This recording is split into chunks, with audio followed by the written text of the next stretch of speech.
Hey, all of you beautiful souls, can you listen to subliminals at faster speed?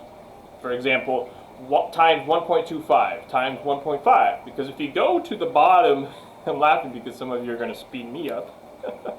If you go to the bottom of the YouTube video, you can click the little gear icon and you can, hit speed and adjust it, right? Now, you have to be careful because the voice is reading the affirmations for the subliminal. You want it to be very clear, the emotion to be heard, the confidence or the belief of the person reading the affirmations to reach your subconscious mind. You want that emotion to make that impact to where, we can achieve results faster.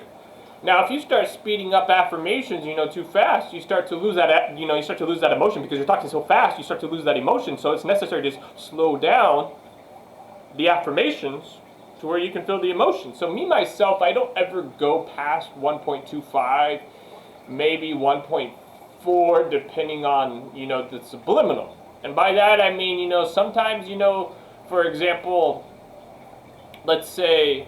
A long time ago while listening to public speaking subliminals, I would speed those up. I would want the voices reading the affirmations fast because when you go up sometimes in public speak, you start getting adrenaline. You start when you're working out or you're listening to a working out subliminal, you might want to play it a little bit faster for, those affirmations or those voices are reading it a little bit faster to where when you go out there, and start, working out, start pumping those, bicep curls or dumbbells. The affirmations are already, your subconscious mind's already used to those affirmations playing fast. A little bonus tip there for all of you subliminal endeavors, subliminal Indiana Jones.